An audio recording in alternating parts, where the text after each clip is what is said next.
Ese es del que dije, tras de mí viene un varón, el cual es antes de mí, porque era primero que yo. Y yo no lo conocía, mas para que fuese manifestado a Israel. Por eso vine yo bautizando con agua. Y Juan dio testimonio diciendo, vi al Espíritu que descendía del cielo como paloma y permaneció sobre él. Ok. Entonces nosotros vemos, ¿verdad? Aquí a Juan el Bautista, ¿verdad? Diciendo, ya dijo anteriormente el versículo 29, ¿verdad? Que señala a Cristo. Este es el Cordero de Dios que quita el pecado del mundo. Ya vimos la clase pasada, ¿verdad? Jesús es el Cordero Pascual que iba a morir, ¿verdad? ¿Para qué? Para que la muerte no nos tocara. Y estamos hablando de la muerte segunda, ¿verdad? La muerte eterna, la separación eterna de Dios, el lugar de tormento. Entonces Jesucristo es aquel que quita el pecado del mundo. ¿Por qué? Porque para siempre el que recibe la salvación en Cristo Jesús es salvo. El pecado ya no puede volver a penetrar su alma, ¿sí? Jesucristo es ese Cordero inmolado que ha muerto por nosotros. Después de decir esto, entonces Juan empieza a entrar en esta parte que nosotros vemos, ¿verdad? Dice, este es aquel de quien yo dije. Acordémonos de los versículos anteriores, ¿verdad? El 17 y por ahí, que habló Juan también acerca de la venida del Mesías, que él era, ¿verdad? El que venía antes, ¿sí? Él era el que iba a preparar el camino del Señor, ¿verdad? Enderezar sus sendas. Entonces dice, este es de quien yo dije, señalando a Jesús. O sea, bien, ve a Jesús venir y empieza a expresar esto. Después, este es aquel de quien yo dije, después de mí viene un varón, el cual es antes de mí, porque era primero que yo. Y aquí es una parte importante, fíjense. Juan el Bautista señala a Cristo. Juan el Bautista, teniendo tanta fama, teniendo tantos seguidores, porque multitudes lo seguían al desierto. Multitudes seguían a Juan el Bautista, tenía multitudes siguiéndolo. Imagínense hoy en día, no sé, esas mega iglesias grandísimas, y Juan el Bautista predicando en el desierto, ¿va? Pero de repente ve venir al hombre que sabe que su tiempo de fama ha terminado. Al ver venir a Jesús, sabe que su tiempo de fama, adiós, ya no hay más. Y esa es la humildad de Juan el Bautista, de ver a Jesús venir y señalarlo ante los ojos de la multitud y decir, este es de quien yo les hablaba. ¿Sí? Este es. La prueba de un buen ministro es que muestra a la gente a seguir a Cristo, no a seguirlo a él. ¿Sí? Y el buen ministro se va a gozar de que sus discípulos, ¿verdad? Por decirlo así, sus discípulos sigan al verdadero maestro. Sigan a Cristo Jesús, aunque se aparten de él. Así es, al verdadero pastor. Él es el verdadero pastor de las ovejas.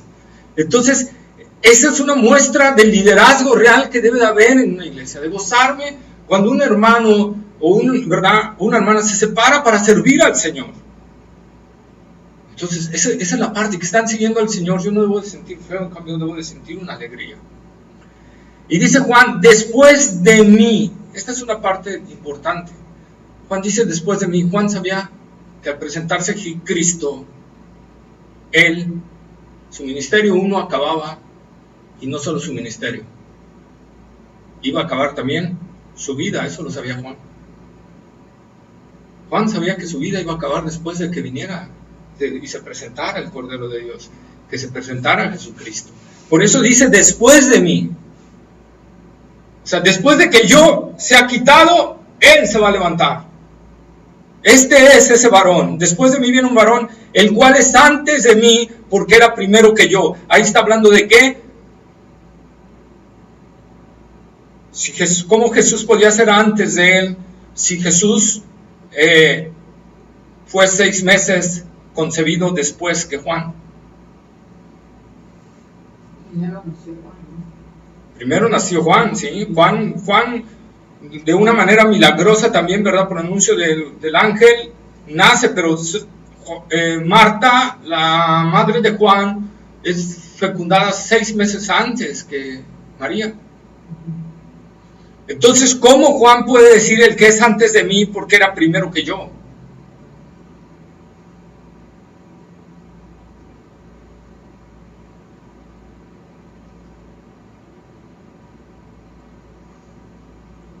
Porque está hablando de la eternidad de ese verbo, de la eternidad de ese cordero, de que Él es antes. ¿Por qué? Porque Él siempre ha existido. Ahí está hablando de la eternidad del cordero. Como alguien que nació después de Él puede ser antes de Él. Recordemos cuando Jesús, ¿verdad?, le dice a los judíos, antes que Abraham fuese, yo soy. ¿Sí? Yo soy, o sea, yo he existido siempre. El tiempo a mí no me afecta, para mí el tiempo no es nada. Yo soy el gran yo soy de Éxodo, ¿verdad? Yo soy. ¿Sí? Vamos, por favor, búsquenme Juan capítulo 3, versículo 30. Juan 3:30. Sí,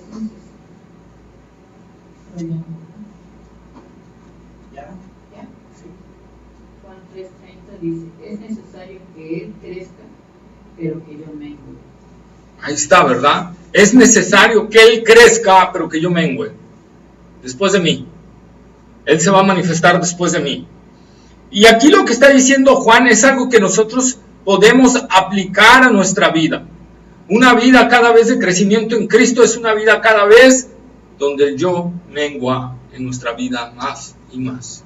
Es necesario que Él crezca, pero que yo mengue. Así debe ser toda la vida cristiana. Un crecimiento en conocer a Cristo, en seguir a Cristo, en reflejar a Cristo. Y eso por ende va a hacer que mi yo vaya decayendo. ¿Sí?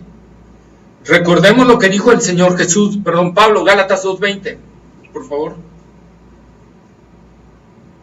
Gálatas 2:20.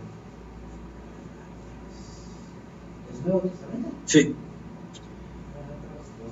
Está después de primera, segunda de Corintios, Gálatas.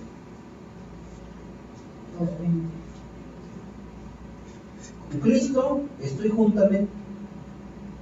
estoy juntamente colgado en el madero y vivo. No ya yo, sino vive Cristo en mí. Y lo que ahora vivo en la carne, lo vivo por la fe del Hijo de Dios, el cual me amó y se entregó a sí mismo por mí. Así está, ¿verdad? Dice la versión Reina Valera, con Cristo estoy juntamente crucificado y ya no vivo yo, mas vive Cristo en mí. Lo que ahora vivo en la carne, lo vivo en la fe en el Hijo de Dios, el cual me amó y se entregó a sí mismo por mí. Ya no vivo yo. Es necesario que Él crezca y que el yo mengue. A tal grado de que podamos decir, ya no vivo yo. Cristo vive en mí. Ahora todo lo que haga va a ser para la gloria de Jesucristo. Ya no yo, ahora la gloria de Cristo. ¿Sí? Esa es la actitud de un ministerio esencial y principal y la actitud de todo cristiano, que todo cristiano tenemos que tener. ¿Sí? Que Él crezca y que yo vaya menguando en mi vida. Que ese yo vaya muriendo dentro de mí. ¿Sí? Que ya no soy yo, ahora es Él. Por tanto, todo lo que haga en mi vida diaria, todo lo que haga, tiene que reflejar a Cristo Jesús. Tiene que reflejar la gloria de Cristo, no lo que a mí me convenga. No lo que a mí me haga ser mejor, sino lo que a Él le resulte para su gloria. ¿Sí? Ese es el andar cristiano, tanto en el ministerio como en la vida cristiana, como en nuestros trabajos, en las escuelas, en donde estemos, ¿verdad? Nuestra vida tiene que vivirse para la gloria de Jesucristo, para la gloria de Él. De tal manera que mis intereses vayan decayendo y los intereses del reino de Dios vayan creciendo. ¿Sí? Que cada día yo vaya viendo un mayor manifestación de la gloria de Dios en el sentido de hablarle a otros de Jesucristo, en el sentido de que mi testimonio refleje más a Jesucristo, en el sentido de que otros vean más a Cristo en mi vida. Es necesario que Él crezca, pero que yo vengo. Qué difícil. Es difícil. Es difícil, pero no imposible. No, claro. Jesús lo dijo. Lo platicamos ahorita antes de llegar, ¿no? De que difícil es, estamos en la lucha, ¿no? Sí, Jesús lo dijo. Para el hombre es imposible, pero para Dios todo es posible. Y ahí está el verdadero contexto del para Dios todo es posible, porque luego utilizamos el contexto de para Dios todo es posible. No, es que para Dios, si yo puedo ser gerente general de Pemex, para Dios todo es posible. No, el contexto real que está hablando ahí Jesucristo es, para Dios todo es posible, es que está hablando de la salvación, de vivir en santidad, de vivir ese caminar cristiano. Para nosotros es imposible, pero si dependemos del poder de Dios, si dependemos de la gracia de Dios, sí lo podemos vivir, no en nuestras fuerzas, sino en el poder de Dios. ¿Cómo obtengo ese poder? Ya lo tienes si en verdad has nacido de nuevo. Lo que ahora tienes que hacer es rendir tu vida al Espíritu para que el Espíritu tome control de tu vida y entonces tu vida refleja a Cristo. Tu vida refleja a Cristo. Y es lo que hablábamos, y más adelante lo vamos a detallar más, hay un temita sobre eso, pero es lo que hablamos de ser llenos del Espíritu. Ser llenos del Espíritu no es hablar en otras lenguas. No hay más que en hechos, en el sentido de hechos, ¿verdad? De que todos fueron bautizados con el Espíritu Santo, todos fueron llenos del Espíritu Santo, y vino esa glosalia, ¿verdad? Pero recordemos que Hechos es histórico, es un libro de historia, es un libro para que conozcamos historia, pero las doctrinas de la iglesia están en las epístolas.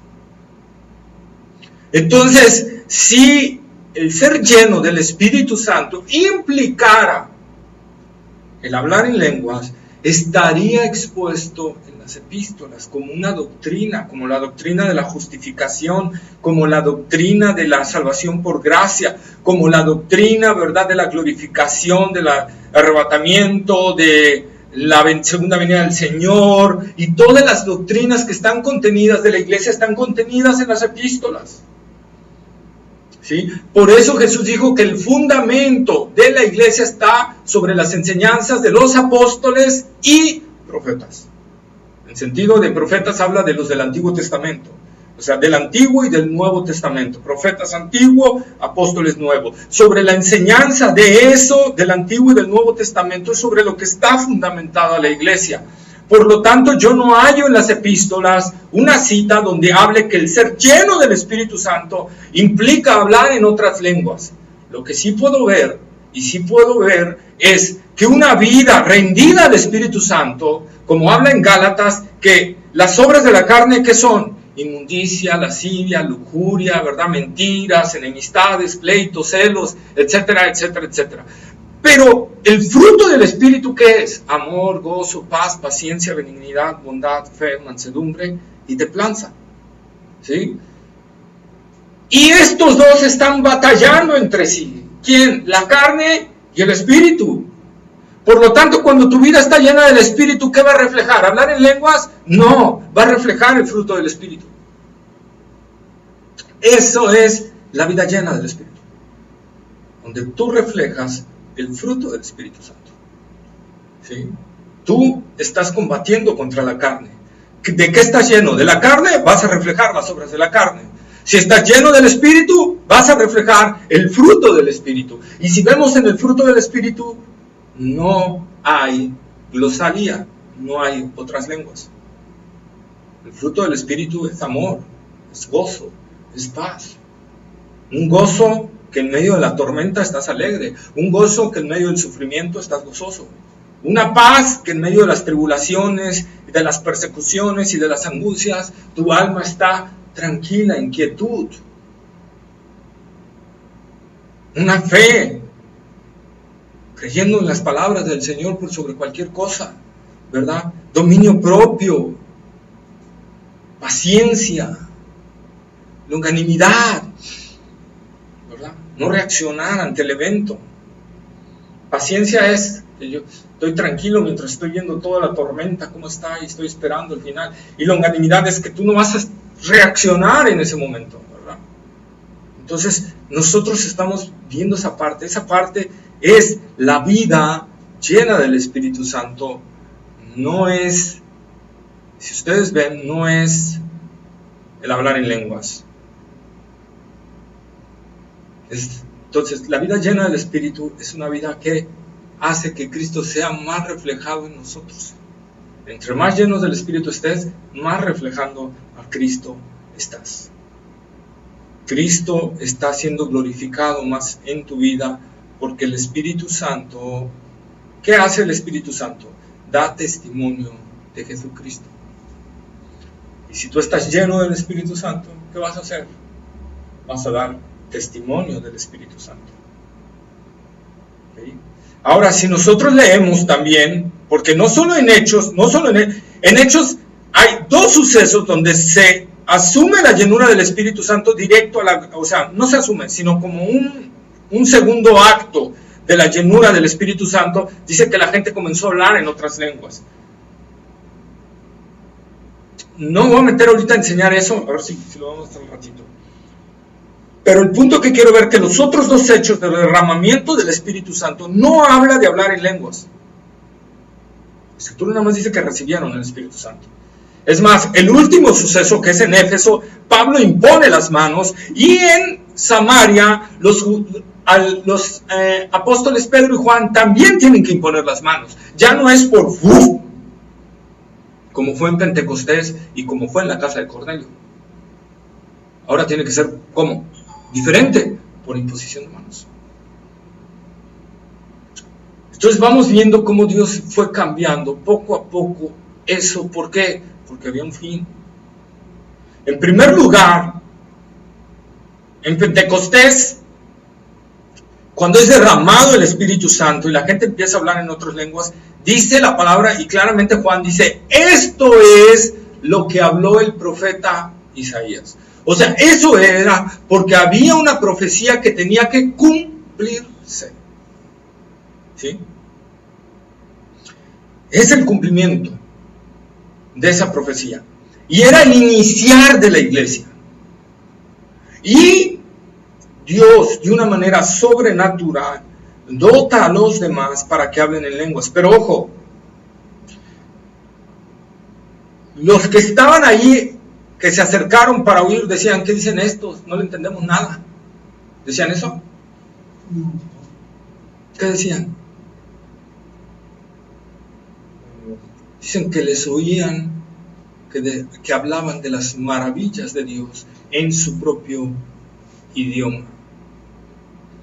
Tuvo un objetivo esas lenguas, que la gente judía que estaba llegando de otros, que habían nacido en otros países, oyeran las maravillas de Dios, oyeran el evangelio de Dios en su propio idioma.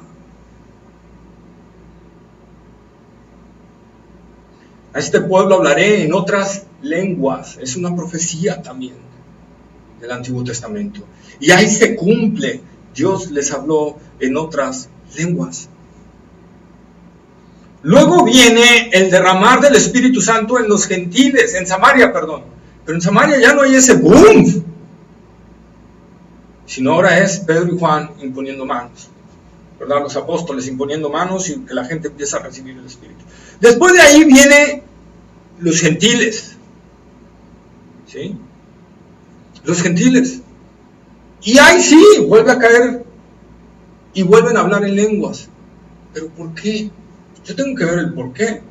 Y el por qué me lo dice el mismo contexto. Cuando Hechos 15 se hace el concilio de Jerusalén, Pedro, para defender la no judaización, perdón si lo dije mal, judaización, de los gentiles, les dice, yo fui, les prediqué y Dios los llenó con el Espíritu Santo y les oímos que hablaron en otras lenguas. ¿Por qué Dios hizo eso? Tenemos que entender el contexto cultural. Para un judío no era aceptado. Los gentiles no eran aceptados. Tenían que someterse a un rito para poder entrar al judaísmo. Pero que un judío se juntara con un gentil para platicar y ser amigos y ser...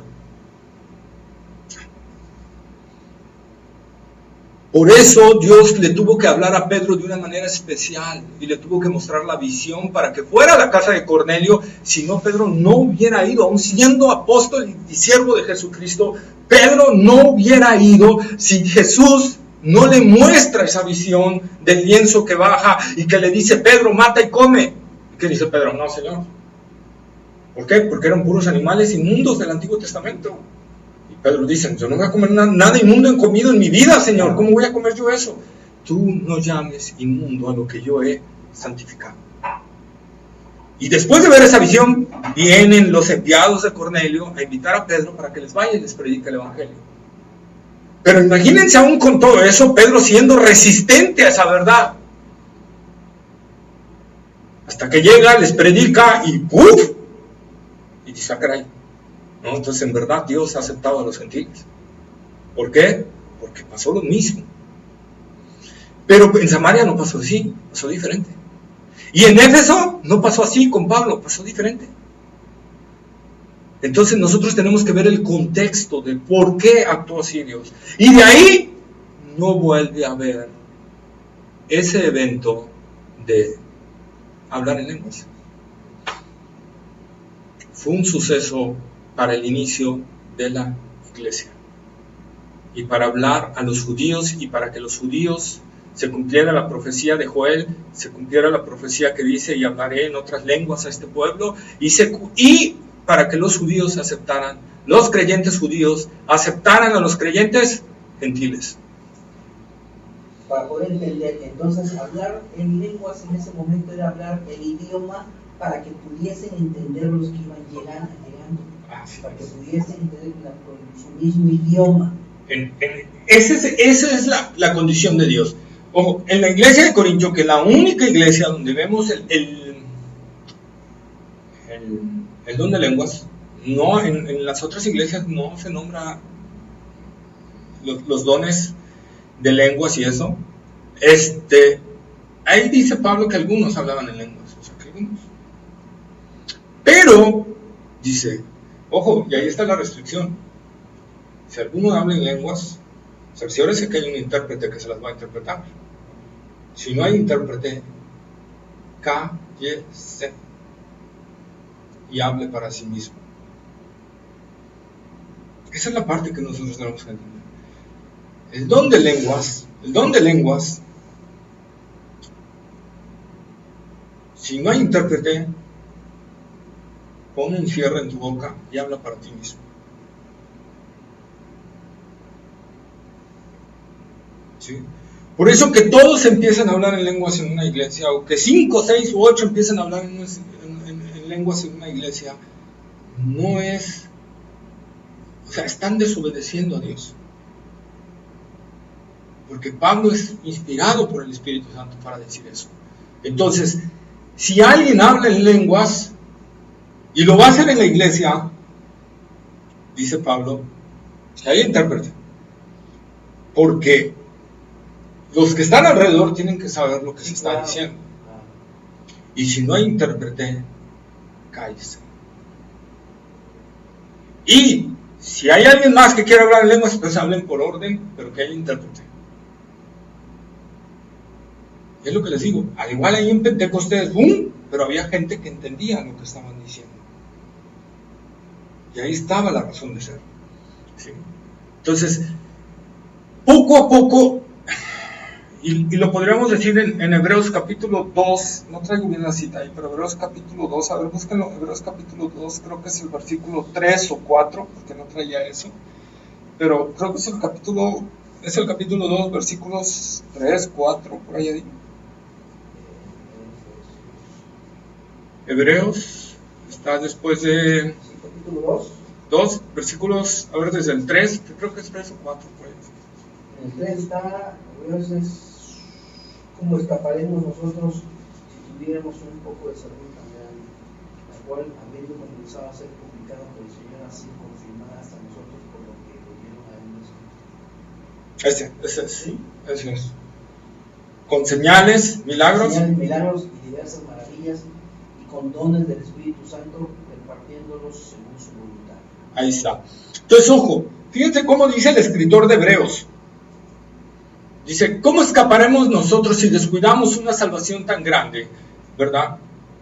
Y voy a brincar un poquito. Dice, la cual nos fue anunciada por los primeros, ¿verdad? Los primeros cristianos. Dice, respaldándonos Dios con señales y milagros. Está hablando de un pasado. ¿Qué está diciendo entonces el escritor? Que en ese entonces, cuando estaba escribiendo la epístola de Hebreos, ya no había casi eso. Porque eso había sido un respaldo único de la época apostólica, de los apóstoles en su totalidad. Si nosotros vemos a Pablo al finalizar casi su ministerio, nosotros vamos a ver cómo a Timoteo le dice, Timoteo, a causa de tus continuas enfermedades del estómago, toma un poco de vino. ¿Verdad? Es que Pablo no tenía el don de sanidad. Que Pablo no había sanado a muchos y hasta mandaba paños ungidos para que se lo pusieran sobre la gente y la gente sanaba. Porque a Timoteo le dice, Timoteo, tómate un poco de vino a causa de tus continuos problemas en el estómago. ¿Por qué no le dice, Timoteo, ahí te envío un paño para que te lo pongas y Dios te sane? ¿Por qué en la última parte de su ministerio hay un Onesíforo que estuvo al borde de la muerte y estuvo un tiempo muy enfermo, casi a punto de morir, y Pablo no mandó un paño o no fue y le impuso manos y oró para que sanara? Si Pablo lo había hecho tantas y tantas veces. Y Dios sanaba enfermos por el ministerio de Pablo. Lo que dicen algunos teólogos es que ese don fue poco a poco Dios quitándolo. ¿Para qué? Para que nuestra vista no esté en los milagros, sino en la palabra de Dios. Y no está muy zafada la idea que están diciendo los teólogos, porque si nosotros vemos eso, nos sorprendemos. ¿Por qué Pablo no envió el paño? ¿Por qué Pablo no oró por la sanidad de Timoteo o no oró por la sanidad de Onesíforo y esperó hasta que Dios hizo la obra ahí y se levantara y se estuvo al borde de la muerte, dice Pablo, ¿verdad? Entonces tenemos que ver que muy probablemente, ¿verdad? No lo puedo confirmar al 100%, yo sí lo aclaro, cuando digo que algo no lo puedo confirmar es que no lo puedo confirmar, pero la mayor evidencia es que esos dones, poco a poco, Dios los fue menguando. Los dones extrafalarios, podríamos decir, los dones fuertes, ¿no? de portentos, de señales que hacían los apóstoles, fueron desapareciendo. ¿Por qué? Porque Dios quería que nosotros nos basemos en la fe, en la verdad de la palabra de Dios, en creer realmente lo que Dios está diciendo por su palabra, y no tanto por los milagros, aunque Dios sigue haciendo milagros, pero ya no de la forma en que se hacía antes. Pero Dios, exactamente. Ahora, muchos de los que se mofan en tener dones de sanidad, bueno, si tienes el don de sanidad, ocúpalo para bendición de la gente, métete a los hospitales y ora por los enfermos. ¿Por qué no lo hacen? Porque saben que no lo tienen. Se anularía su fama, se anularía sus ingresos. Si yo sé que Dios me usa en sanidad y que la gente sana, pues oye, me meto en la unidad de cancerología de niños y empiezo a orar por esos pequeños. ¿Por qué no lo hacen? Porque saben que no lo tienen. Y entonces nada más pueden hacerlo entre el mundo evangélico, como si Dios nada más se moviera ahí. Y entonces es como que a mí yo llegaba y me acuerdo que era domingo decía revelaciones, y la gente empezaba, pues a mí Dios me reveló esto, y decía, oye, a mí por qué no. Y la señora que hablaba todos los domingos, o sea, bendito sea la señora, decía. Sí. Porque hermano, me regalaba la palabra y decía, me servía. Pero decía yo, ¿por qué yo no, Señor? ¿Por qué me tienes castigado y me revelas algo? Pero sí, es algo. Sí, son detalles que vienen. Y no era casualidad donde decían del dibujo profético, ¿no? Ok, ya sé dónde. Esa es una cuestión, o sea, todo eso tenemos que entenderlo, que Dios poco a poco lo fue quitando. ¿Por qué? Porque se fueron haciendo las epístolas. Entonces ya todo iba quedando asentado. Entonces la doctrina ya quedaba fundamentada. ¿Por qué Dios tenía que respaldar en un inicio así? Porque no había nada. ¿Cómo iniciaron los apóstoles? ¿Con epístolas? No. Iniciaron así, de viva voz, al vacío. No había escrito, no había nada más que el Antiguo Testamento. Y Dios, para respaldar que sí era la verdad, que Cristo vino, resucitó y murió, obró con señales, milagros y prodigios en los apóstoles y en la iglesia primitiva. Pero de ahí, cuando ya se formuló y se completó la palabra de Dios, entonces Dios fue quitando eso. Con eso no decimos que Dios ha dejado de hacer milagros, repito, ni que ha dejado de hacer señales. Dios sigue haciendo milagros. A veces hemos orado por alguna persona y ha sanado. Y eso no voy a decir, ¡ay, tengo el don de sanidad! ¿Verdad? Porque he orado por 15 y han sanado como 2. Entonces, eso no es tener don de sanidad. Don de sanidad es que oro por 15 y al menos 14 se sanan. ¿Sí? Eso es don de sanidad. ¿Por qué? Porque el otro, a lo mejor Dios tiene un detalle con él y dice, never, no lo sano, ¿no? Por eso excluyo a ese uno. Digo, pero si tengo el don de sanidad, vamos a bajarle 13. Mínimo de 15, 13 se sanan. No de 15, 2. No, eso no es don de sanidad. Entonces yo oro porque yo sigo creyendo en el poder de Dios para sanar. No por la voluntad de Dios. Así es. Exacto. Eso es lo que nosotros estamos. Y lo vemos cuando ya en Santiago, ¿verdad? En Santiago, ¿es Santiago? Si estoy mal, corríjame. En Santiago, ¿verdad? Dice, si está alguien enfermo, muy enfermo por causa del pecado y todo eso, llame a los ancianos y unjan su cuerpo, ¿verdad? Y oren por él. Los ancianos. O sea, el liderazgo de la iglesia. No dice, y al que tiene don de sanidad, mándenlo ahí inmediatamente. No dice eso. Entonces nosotros tenemos que ver esa parte. Que la prueba bíblica respalda mucho más el que eso fue en un declive, porque Dios así quiso ir menguando en ese sentido los dones. ¿Para qué? Para que nuestra confianza no esté en un hombre, ¿no? Porque somos tan tendientes a idolatrar, que imagínense si Dios siguiera teniendo un hombre que hace señales. Nosotros vemos ahorita, ¿no? Los que engañan ahí, como la gente los sigue y están embelesados con ellos. Entonces, por eso Dios no quiere, para que nuestra vista no esté en lo fantástico, sino esté en la palabra de Dios. Y es ahí donde nosotros tenemos que ver eso. Que Dios puede hacer de repente cosas maravillosas y gloriosas, y que Dios puede obrar milagros sin precedentes, lo puede hacer porque Él sigue siendo Dios, ¿verdad? Sigue siendo Dios. Y nosotros podemos ver cosas asombrosas, y yo creo que todos hemos visto algo de Dios maravilloso. Cuando no había nada, Dios envió algo. Y sin que nosotros abriéramos el pico. Los shows tan tremendos como Dante Gebel y todos los demás, ¿no? Sí, son puros shows para embolsarse muchos dineros. Desgraciadamente eso está pasando. Y tú ves que no son ministerios como el Señor, porque aquí vemos a Juan el Bautista que dice, yo necesito ir disminuyendo y Él ir creciendo. Sí, sí. Y ellos, ¿qué hacen estos ministerios grandes? Se van inflando y Cristo se va bajando. La gente no glorifica a Cristo casi, los ve a ellos. Los ve a ellos.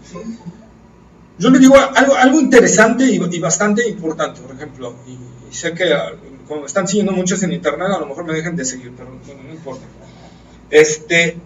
Dante Gebel, por decirlo, si en Argentina, si juntas 100,000 jóvenes en un estadio, a 100,000 jóvenes, porque podemos ver las transmisiones y hay 100,000 jóvenes, 100,000 argentinos, allí 100,000 ches, 100,000 argentinos reunidos, según alabando a Dios, glorificando a Dios y todo eso, y Argentina está sumida en prostituciones, en vicios, en detalles.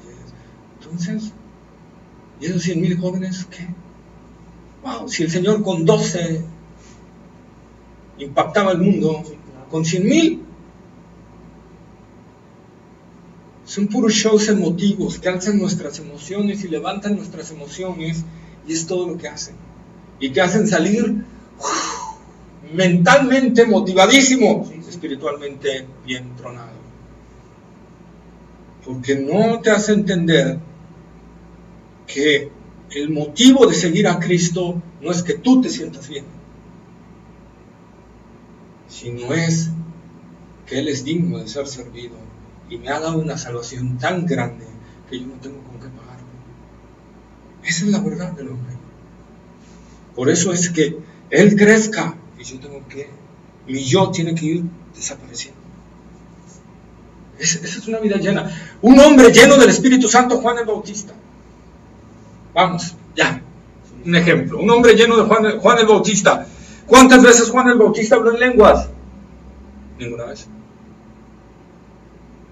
Ninguna. Estaba lleno del Espíritu Santo. Porque bautizaba nada más con agua. Y Jesús mismo testificó: de entre los nacidos de mujer, no hay otro más grande que Juan el Bautista. Jesús mismo lo levantó por encima de Moisés, de Abraham, de todos esos, lo puso por encima. Y sin embargo, Juan el Bautista no hablaba en lenguas. Ahora, vamos a ver después de Pentecostés, Esteban, cuando va a ser apedreado y dice, y Esteban, lleno del Espíritu Santo, comenzó a hablar en lenguas. No. ¿Qué hizo lleno del Espíritu Santo? Empezó a hablarles de la verdad de la Escritura. Empezó a dar testimonio de Jesucristo. Y después lo apedrearon. Y lo mataron. Cuando Juan y Pedro, ¿verdad?, salen del concilio y oran al Señor, dicen que fueron llenos del Espíritu Santo, dicen, y comenzaron a hablar con denuedo la palabra de Dios. Y podemos ver otros casos en Hechos que hablan de la llenura del Espíritu Santo, como aquella acción que me va a dar el valor de predicar a Cristo en medio de la situación más difícil. Otra vez les repito, vemos cómo fue cambiando ese detalle. Alguien lleno del Espíritu Santo va a ser alguien que muestre el fruto del Espíritu y va a ser alguien que testifique de Cristo. Cada vez más. Tu vida está más llena del Espíritu, vas a testificar más de Cristo. Tu vida no está llena del Espíritu, no vas a hablar de Cristo. Esa es la muestra escritural, que la misma Escritura nos va hablando, ¿verdad?, del progreso que Dios hizo ahí en ese sentido. Por eso dice Pablo en Efesios, ¿verdad?, capítulo 1, dice que cuando nosotros creímos, fuimos sellados con el Espíritu Santo. Ahora, en el momento que tú crees, recibes al Espíritu Santo y no empiezas a hablar en lenguas.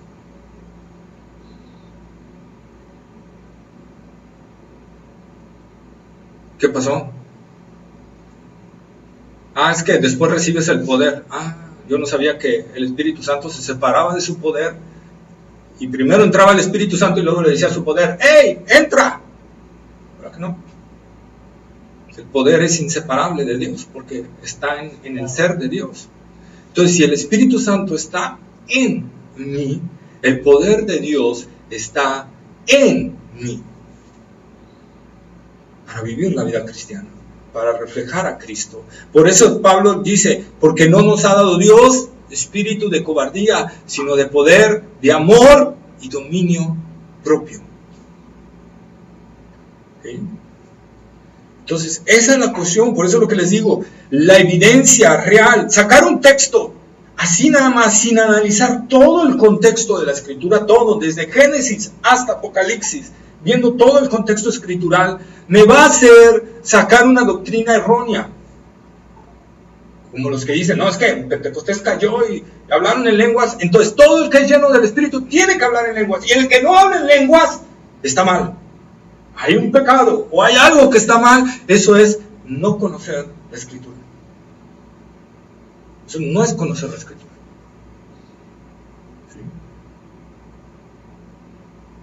Si Dios en su soberanía quisiera darle el don de lenguas a alguien, hoy en día lo puede hacer. Pero ¿qué tiene que hacer esa persona? Sujetarse a lo que dice la Escritura. Yo puedo utilizar el don de lenguas en mi recámara y orar al Señor en lenguas. Si Dios se lo da en su soberanía, ¿verdad? y orar al Señor en lenguas. Pero ir a la iglesia y ponerme a hablar en lenguas en la iglesia, ¿por qué? Porque no sé si hay intérprete. Primero tengo que asegurarme, ¿alguien tiene el don de interpretación de lenguas? Y nadie me contesta. Creo que no vamos a tener valor para decir eso. Entonces, dice Pablo, cállese. Ahora dice Pablo, ahora les muestro un don mayor, el de profecía.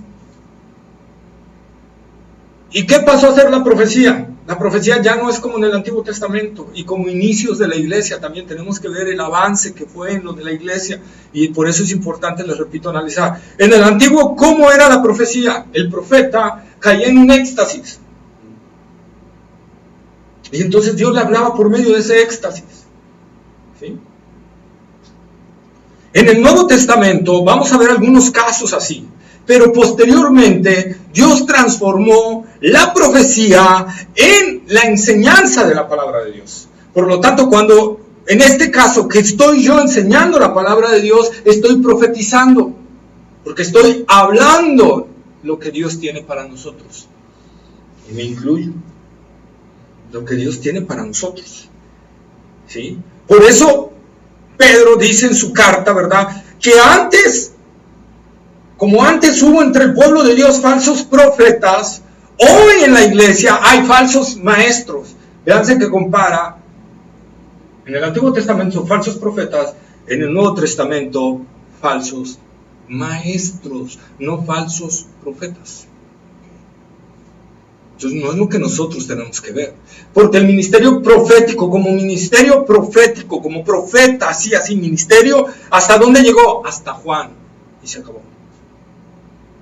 Hay por ahí en Hechos un llamado Ágabo, ¿verdad? Un profeta, pero era judío, y quizá era de los tiempos de Juan, pero el último en llamado a ser profeta ha sido Juan el Bautista. Dijo, esas son palabras del mismo Señor Jesucristo, no mías, ni invenciones mías.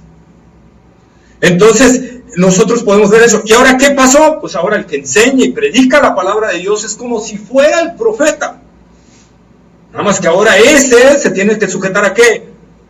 A la palabra de Dios y a la correcta interpretación de la palabra de Dios. Y al hacer la correcta interpretación de la palabra de Dios, es como si estuviera hablando en nombre de Dios. Porque eso es lo que hacían los profetas en el Antiguo Testamento. Así dice el Señor. Esto. Yo les puedo decir, así dice el Señor, tienen que menguar a ustedes mismos y dejar que Cristo crezca en ustedes. Estoy profetizando. Estoy hablando la palabra de Dios. Eso es. Por eso dice Pablo que cuando alguien profetiza, los demás, ¿verdad?, reciben bendición. Y si alguien viene de oyente, uno nuevo, un incrédulo, entra y oye a alguien profetizar, va a ser convencido. Pero si entra un incrédulo y lo oye hablar en lenguas, va a decir, chas, ¿qué es esto? ¿No? Oye, ¿viste el poder de Dios? ¿Viste lo que Dios dijo y anunció? No, ¿verdad? No sé ni lo que pasa. Entonces es lo que el Señor está hablando, ¿verdad? Y es lo que nosotros tenemos que ver. El aceptar eso es renunciar a mi yo, para que Cristo sea exaltado con mi vida. Una vida de dependencia mayor en el Señor, ¿sí? Y dice Juan el Bautista, y yo no le conocía. El que es de mí, el que viene antes que yo, ¿verdad? Dice, y yo no le conocía. Juan, algunos opinan que sí debió haberlo de conocido, ¿verdad? Porque eran primos, aunque vivían muy separados, el uno del otro, ¿verdad? Pero que sí lo debió haber reconocido. Quizá, después de que María visitó, cuando ya estaba embarazada de Cristo, ¿verdad? Y visitó a Marta, y que Marta ya estaba en sus últimos meses por alumbrar, ¿verdad? Y cuando llega María dice que el bebé salta, ¿verdad? El bebé de Marta, o sea, Juan el Bautista, estando en el vientre, salta. Y Marta da pues la madre de mi Señor viene, ¿verdad? Y todo ese detalle. Entonces, quizás sea la única vez que tuvo contacto con Jesús, porque la Escritura no nos narra de ningún contacto. Nos narra un Juan que se separó y se fue al desierto. Y allá fue su ministerio, en el desierto. Estuvo en el desierto predicando el Evangelio. Y él vivía comiendo langostas y miel silvestre y vistiéndose con túnica de piel de camello.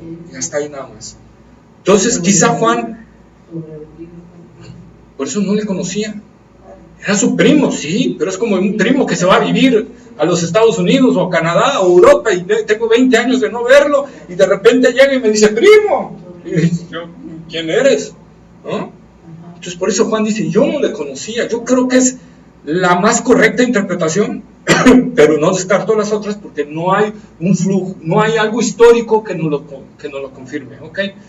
Cuando sea algo que yo no puedo atestiguarlo, se los voy a decir así como se lo estoy diciendo ahorita. No puedo decir, esto es así, no puedo decirlo. Puedo creerlo por lo que Juan está diciendo, yo no le conocía.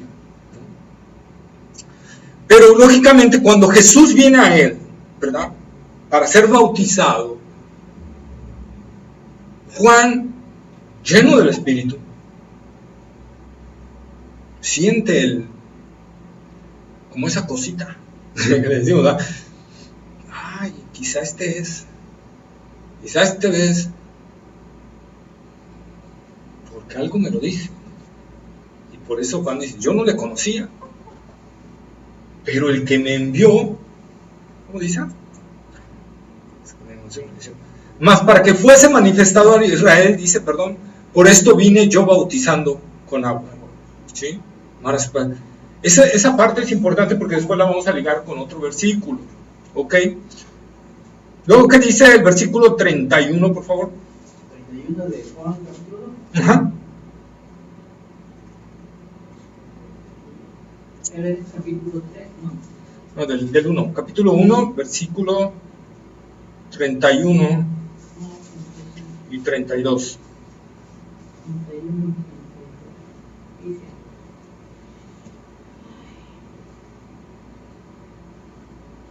y yo no le conocía, mas para que fuese manifestado a Israel. Por esto vine yo bautizando con agua. También dio Juan testimonio, diciendo, vi al Espíritu que descendía del cielo como paloma y permaneció sobre él. Y yo no le conocía, pero el que me envió a bautizar con agua, aquel me dijo, sobre quién veas descender el Espíritu y que permanece sobre él, ese es el que bautiza con el Espíritu Santo. Sí, ¿verdad? Y luego el versículo 34, por favor, si no han cambiado, si no lo leo. Dice, y yo le vi y he dado testimonio de que este es el Hijo de Dios. Fíjense, ¿verdad? Entonces ahí Juan está diciendo esto, yo no lo conocía, pero el que me envió a bautizar con agua, ¿quién envió a bautizar con agua? Dios, ¿verdad? Aquel me dijo, sobre quien veas descender el Espíritu y, ojo, aquí viene algo importante, y que permanece sobre él, o en él en algunas versiones. Este es el que bautiza con el Espíritu Santo. Entonces Juan ve venir a Jesús y le da esa corazonada, ¿verdad? Pero no está seguro, hasta que lo bautiza, y entonces ve que el cumplimiento, ve descender al Espíritu Santo como en forma de paloma. Algunos dicen que era una paloma, otros dicen que el texto griego no dice eso, dice como en forma, ¿verdad?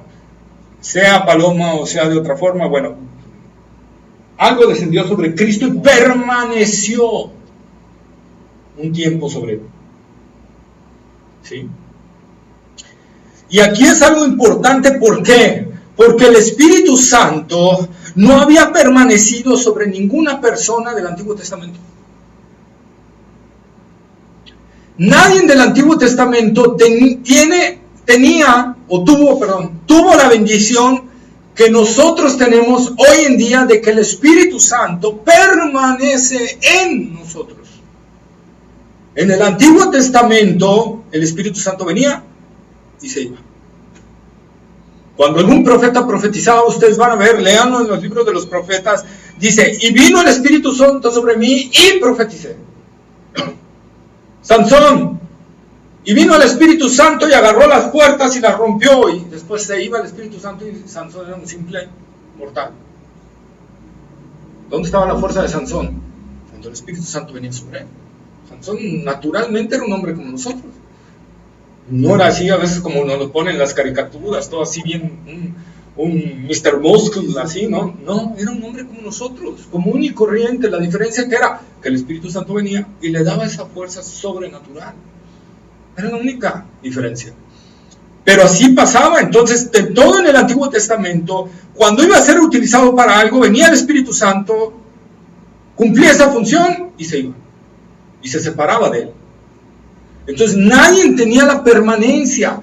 Por lo tanto, ver a alguien que viniera y que era bautizado con el Espíritu Santo y que el Espíritu permaneciera en él, era algo nuevo. Por eso dice, sobre que veas que permanece sobre él, ese es el que bautiza con el Espíritu Santo. Ese es el que bautiza con el Espíritu Santo. Ese es. En Cristo Jesús inició a través de su muerte y resurrección. Cristo fue el primero porque es necesario, dice Pablo en Colosenses, que Él sea el primogénito en todo. En todo. Entonces sobre Él permaneció primero el Espíritu Santo. Y por su muerte y resurrección y su obra, ¿verdad? Allí el Espíritu Santo ahora también permanece en mí. Si la gracia de Dios ha actuado en nosotros, tú eres templo del Espíritu Santo y ahora el Espíritu Santo mora en ti. La Shekinah de Dios mora en ti. Tú eres ahora el lugar santísimo del tabernáculo y del templo de Salomón. Tú eres ahora eso. Oh, eso es una gran responsabilidad ahora. Por eso Pablo dice que aquel que destruya el templo del Espíritu se las va a ver muy seriamente con Dios. Y no está hablando tanto de la cuestión del cuerpo físico, sino de la cuestión del alma y del espíritu. Nosotros somos templo ahora, habitación de la Shekinah de Dios, del poder de Dios, del Espíritu Santo que viene representa, como es la tercera persona de la Trinidad, representa eso, el poder de Dios. ¿Sí? Por eso Jesús dijo, yo mediante el Espíritu Santo hago los milagros. Entonces ahora nosotros tenemos el Espíritu Santo y Él habita en nosotros. Y si Dios habita en nosotros, está habitando la fuente del amor, la fuente del poder, la fuente del gozo.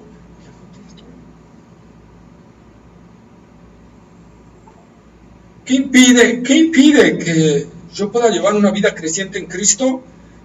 ¿Cómo está tu comunión con Dios? Eso es lo que impide. Por eso Jesús dijo, para los hombres es imposible.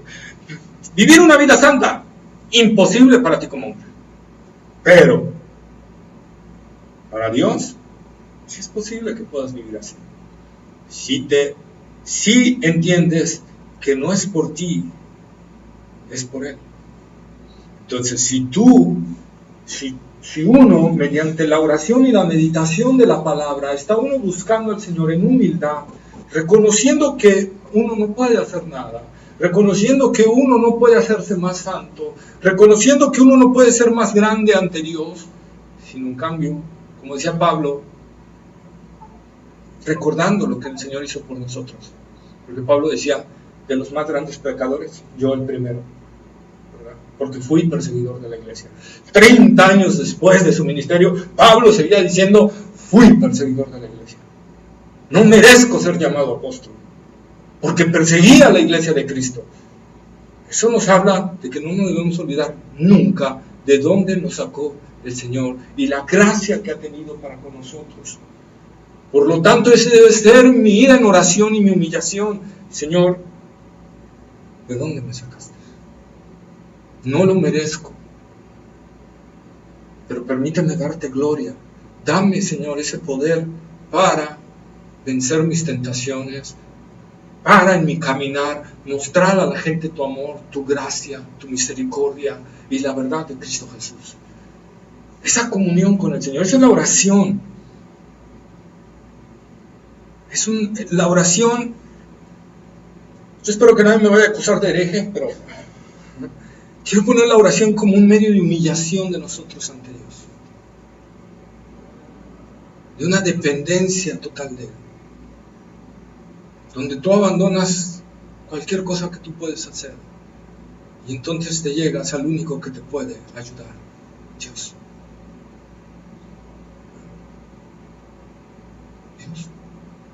Entonces cuando nosotros entendemos eso y llegamos hacia el trono de la gracia, entonces dice el escritor de Hebreos, hallamos el oportuno socorro, ¿verdad? El oportuno socorro del Señor. Entonces esa es la parte que nosotros tenemos que ver. Dios tiene muchas cosas para nosotros y en este transitar de la vida cristiana van a presentarse muchas cosas, ¿verdad? Que en nuestra vida cristiana nos van a azotar. Pero tenemos que recordar que nosotros dependemos de Dios. Entonces al recordar que nuestra dependencia es del Señor y que Él nos ha salvado de tan gran condenación, porque eso es lo principal que nosotros debemos entender, que Dios nos libró de un lugar de condenación eterna, si es que hemos sido salvos, si es que hemos sido rescatados por la gracia de Dios, ya no hay condenación para nosotros. Ese lugar de tormento, ¿verdad?, ya ha sido excluido para nosotros. Y es lo que yo debo estar más agradecido con el Señor que cualquier otra cosa. Que si tengo o no tengo bienes, que si tengo carro o no tengo carro, que si tengo, no sé, 1000 cosas. Mi punto primordial es que yo era inmerecedor de la salvación y Él me salvó de tan grande condenación. Yo quiero que nos transportemos un poquito para atrás. Imagínense que de repente te agarra, que vivieras en el Imperio Romano, y no es comparable, créanme que no es comparable lo que va a decir el infierno con esto, pero para que me entiendan. Llega el Imperio Romano, te agarra y te dice, tú vas a ser ahora mi esclavo y te voy a meter en las embarcaciones para que seas el remero, uno de los remeros. Todo el que entraba ahí sabía que no iba a salir. Y que era un lugar de estar trabajando y trabajando y trabajando y trabajando. Y si te cansabas te latillaban y te daban una comida miserable. ¿Y hasta cuándo ibas a estar ahí? Hasta que te murieras. Entonces te sacaban y metían a otro. Era una sentencia de muerte. Entonces imagínate que tú estás ahí y estás en ese barco remero, y sabes, me voy a morir aquí, no tengo opción, estoy encadenado, no me dan bien de comer, tarde o temprano me voy a morir, mi vida es miserable. Y de repente llega alguien y entra unas llaves y te desata y te dice, te libero, vente, y te saca de ahí. ¿Cómo estarías tú? ¿Cómo estarías ante esa persona? Agradecido. Muy agradecido. Gracias. ¿Qué te puedo ayudar? ¿En qué te puedo servir? Dime. No, me sacaste de esta miseria, ¿verdad? Bueno, Jesucristo hizo mucho más allá que eso. Nos ha librado de un lugar que 50,000 millones de veces sería preferible ser remero a caer en ese lugar. Porque Jesús lo describe como un lugar tremendo, ¿verdad? Vas a tener sed por siempre y no va a haber con qué saciarlo. Vas a sentir que te quemas, pero nunca te consumirás. Vas a estar en soledad. Nadie va a estar en tu alrededor para acompañarte. No sé cómo va a ser ese lugar. Tan terrible. Por eso Cristo vino a la cruz del Calvario, a librar al hombre de ese lugar. Pero a todo aquel que decide creer en Él realmente, y que es creer en Cristo, vaciarse de sí para entregar su vida a aquel que lo salvó. Esa es la salvación. Y esta es la vida eterna, porque la otra es la condenación eterna. Dios hoy nos dice cuál camino quieres andar. Está el camino ancho, por el cual puedes transitar bien tranquilo. Platicaba a los hermanos del miércoles, ¿verdad? Es una autopista de 8 carriles, toda pavimentada, y te da un auto deportivo para que transites en ella. Pero dice Dios, pero al final hay un despeñadero y no te das cuenta. Ya cuando te das cuenta es cuando vas volando, camino al vacío, y ya ni modo que saltes del auto, ¿verdad? De todas maneras te vas al despeñadero. Su fin es condenación, pero el camino que lleva a la vida eterna es angosto y difícil. ¿Quieres transitarlo?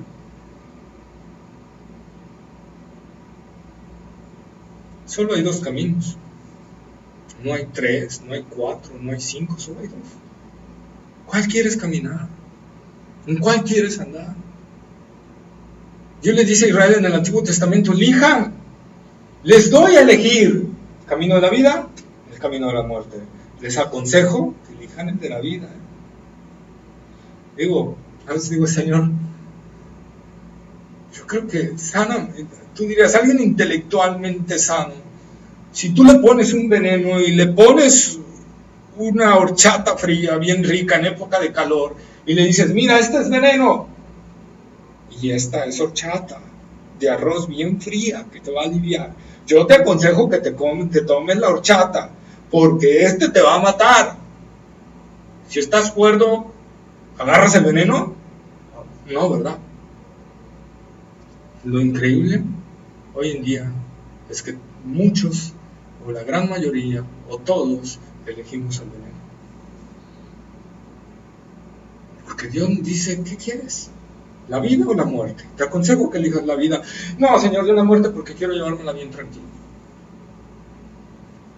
Entonces, eso es lo que está pasando. Por eso la vida cristiana es así, ¿verdad? Necesitamos crecer en Cristo Jesús. Y entonces, dice Juan, ¿verdad? Y este es el que bautiza con el Espíritu Santo. O sea, el que va a bautizar, viene el griego bautizo, sumergir, empapar, ¿verdad? El que va a hacer que te sumerjas en esa presencia del Espíritu Santo, el que te va a empapar del Espíritu Santo.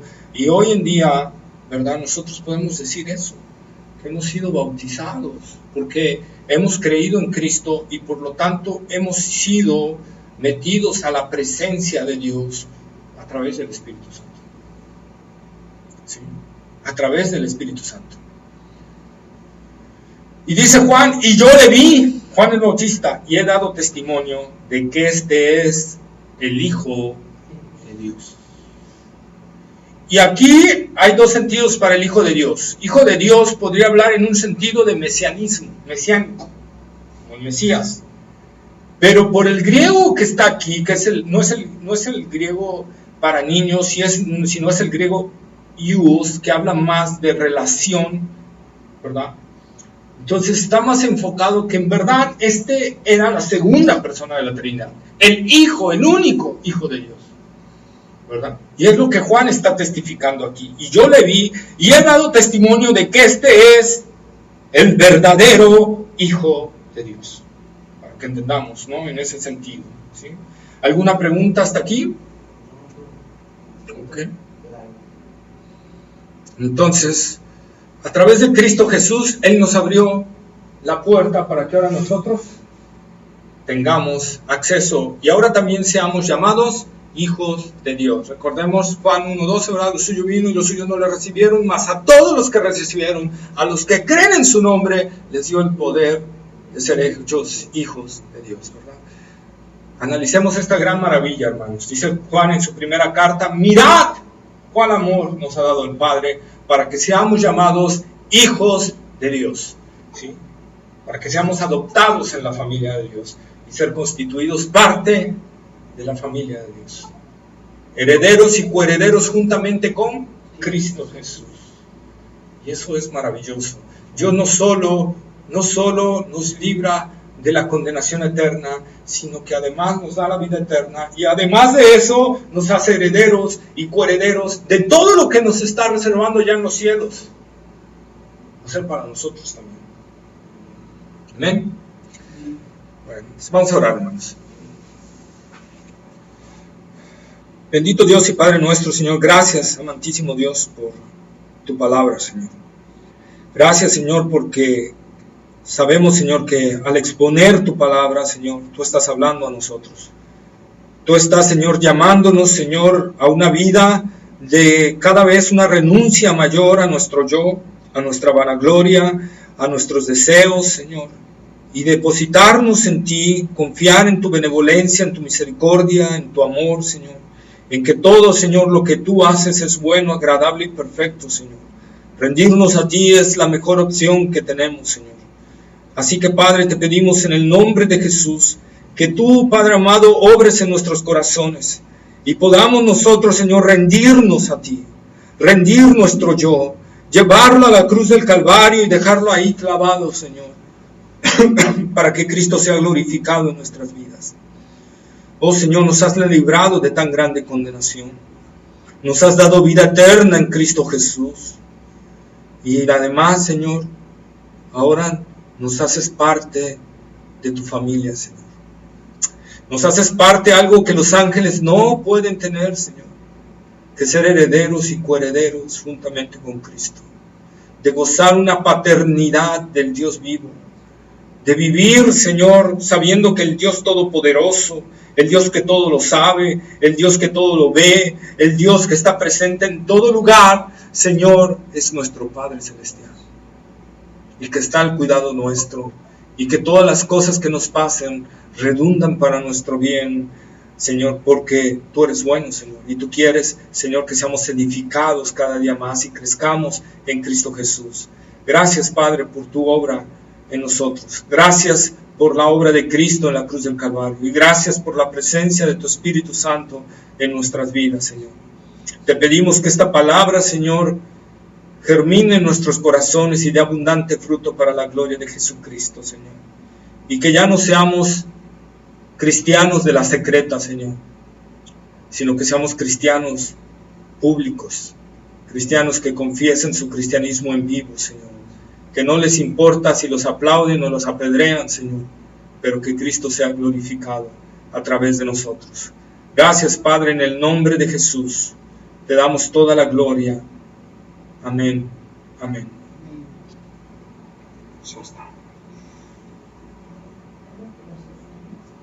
Sí.